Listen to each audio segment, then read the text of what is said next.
আজকের রুগী রফিকুল হাসান, রাকিবুল হাসান। হ্যাঁ, প্রিয় শিক্ষার্থী বন্ধুরা, আসসালামু আলাইকুম। আজকের রুগী হচ্ছে রাকিবুল হাসান, 15 বছর বয়স।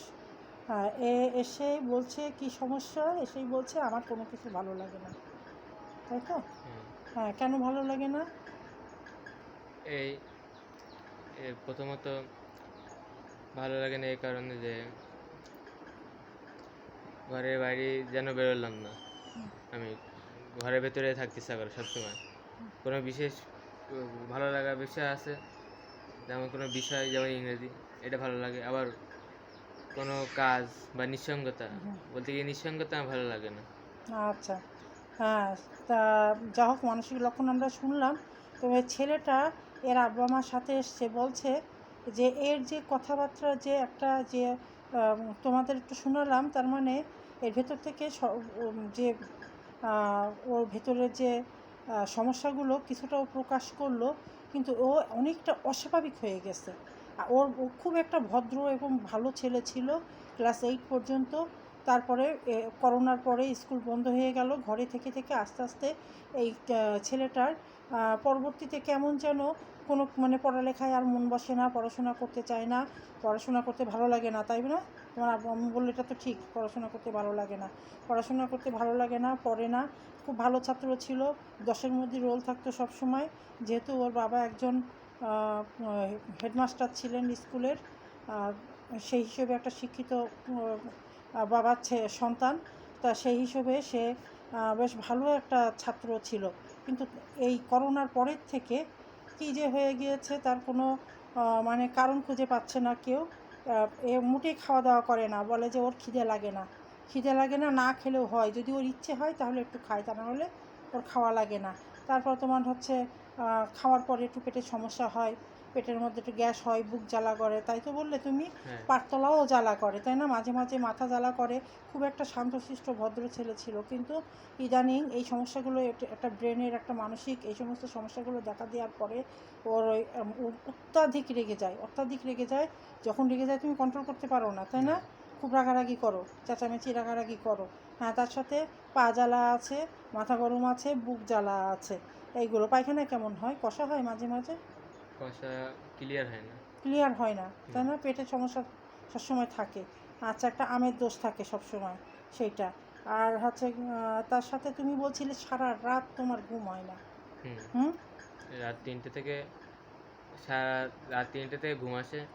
প্রত্যেক দিন রাত 3টের পরে ঘুম আসে, তার মানে তোমার এই পর্যন্ত সারা রাত আর ঘুম আসে না? ওটা কি ওই সময় তো তুমি কোনো নেটও দেখো না, বা কোনো তোমার ফোনও চালাও না, চুপচাপ থাকো, চুপচাপ থাকো, চোখ জ্বালা করে, তাই না? আচ্ছা, না ঘুমানোর জন্য। এখন এই এতগুলো লক্ষণ নেওয়ার পরেও বুঝতে পারছিলাম না যে কিভাবে এগোবো। তারপরে পরবর্তীতে আরও বিভিন্ন রকমের লক্ষণ নিলাম, বিভিন্ন রকমের লক্ষণ, যে অনেক কিছু জানতে চাইলাম, সেগুলো মানে না বললো যে না এটা সমস্যাগুলো নেই। গলা বুক জ্বালা, গ্যাসের সমস্যার কথাটা বললো, পায়খানার কথাটা, সবসময় একটা পায়খানা, একটা খারাপ ভাব দেখা যায়, সবসময় একটা আম ভাব দেখা যায় সবসময়, তাই না? আর সবসময় প্রায় কি পেটের মধ্যে একটা ব্যথা ব্যথা করে, তাই না? এটাও বলছিলে। হ্যাঁ, তার সাথে যেহেতু ওর পায়ের তলের জ্বালাটা খুব বেশি, আর শেষ পর্যন্ত এর সাথে একটু মাথা ব্যথাও করে, মাথাও ঘোরে। তুমি বলছিলে যে আবার মাথা যদি ব্যথা করে ঠান্ডা পানি দিলে তোমার ভালো লাগে, সে কথা বলছিলে। যদি মাথা ব্যথা করে, মাথা যখন কেমন কেমন হয় তখন ঠান্ডা পানি মাথা দিলে ভালো লাগে বলছিলে, তাই না? আচ্ছা, এই লক্ষণটা। আর তার সাথে ওর আর যে সমস্যাগুলো আছে, সেটা হঠাৎ করেই ও দেখালো যে ওর হাত পায়ে সমস্ত ঘায়ের দাগ দেখাও। তুমি হঠাৎ করে বললো যে আমার এই ঘাগুলো সারছে না কেন। এই যে প্রায় তিন বছর যাবৎ এই যে এই সমস্যাগুলো, এই যে কালো কালো দাগ হয়ে আছে, এগুলো প্রচণ্ড ঘা ছিল এগুলো? না, প্রচণ্ড ঘা ছিল না। কেমন ছিল? প্রথমে এগুলো একটু একটু মশায় কামড়ানো যেমন হয়, তারপরে চুলকানি ফেলে, নখ দেওয়ার ফলে এগুলো আরো বেড়ে গেল, আরও বেড়ে গেছে। যখন বেড়ে গেছে তখন বেশ গ্যাদগ্যাদে হয়ে গেছিলো। হ্যাঁ হ্যাঁ, তোমার আম্মু বলছিল যে এটা বেশ বড়, বেশ অনেকখানি ঘা বেশি আকারে ছিল। পাটাও দেখো, শুধু হাতে না, পায়ে কিছু কিছু দেখায়। হ্যাঁ, এই যে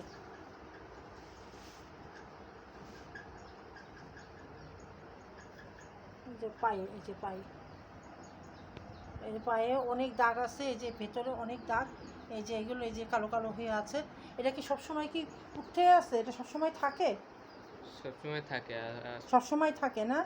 আচ্ছা, তো এর মধ্যে তো অ্যালোপ্যাথি ডাক্তারও দেখাইছিলে এর জন্যে? হ্যাঁ। আচ্ছা, তারপর হচ্ছে মলমও দিয়েছিল, হ্যাঁ? হ্যাঁ। আচ্ছা, তার মানে চাপা পড়া চর্মরোগ 3 বছর ধরে।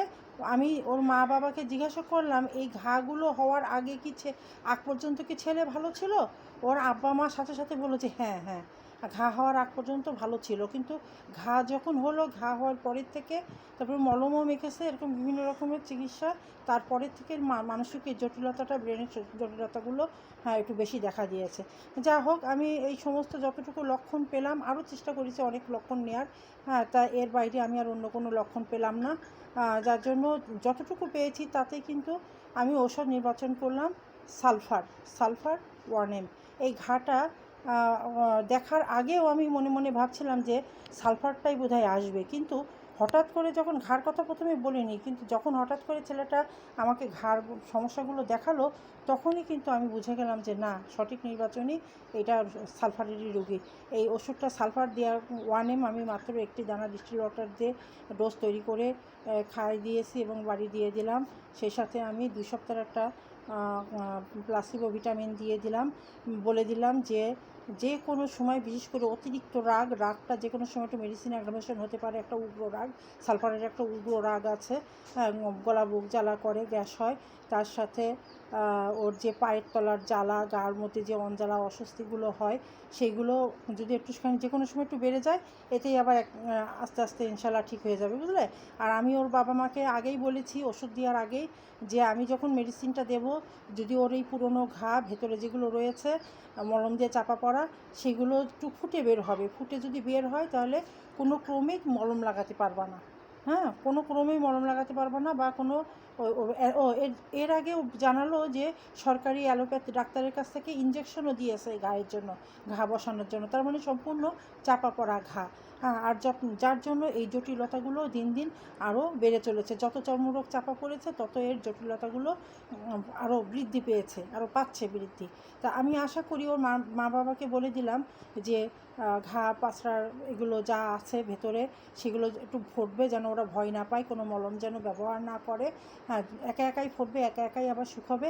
এইভাবে আস্তে আস্তে যত ফুটে বেরোবে এই রুগী, ইনশাল্লাহ তত তার ওই সারা রাত যে ও মাসের পর মাস ঘুমাচ্ছে না, হ্যাঁ, এই ঘুমটাও ইনশাল্লাহ ও ফিরে আসবে। সেই সাথে ওর অন্যান্য যে আনুষঙ্গিক যে ব্রেনের সমস্যা, মানসিক সমস্যা, আশা করি সেইগুলো, ঘুমও যখন স্বাভাবিক হয়ে যাবে, ওইগুলোও আস্তে আস্তে স্বাভাবিক হতে থাকবে। তারপর পরবর্তীতে ইনশাল্লাহ এই ছেলে বলছে যে এই পর্যন্ত যত ডাক্তারের কাছে নিয়ে গেছে, একবারের জায়গায় দ্বিতীয়বার সেখানে নিয়ে যেতে পারে না। মুসা কালিমুল্লার কাছেও নিয়ে গেছিলো যশোরে, তা সেখানেও একবারই নিয়ে যেতে পেরেছে, দ্বিতীয়বার আর নিয়ে যেতে পারিনি। তো এ আমাকে কথা দিয়েছে যে আমার কাছে আসবে আবার, তাই না? তুমি কি বলো? হ্যাঁ, ইনশাল্লাহ বলো, ইনশাল্লাহ আসবো, ইনশাল্লাহ আসবো, হ্যাঁ। কারণ এই একবার ওষুধ দিয়েই তো আর সব কিছু ক্লিয়ার হয় না, পরবর্তীতে তোমার দেখতে হবে, আরও ওষুধ পরিবর্তন করতে হবে, ঠিক আছে? হ্যাঁ, তা আজকে এই পর্যন্ত, আল্লাহ হাফেজ।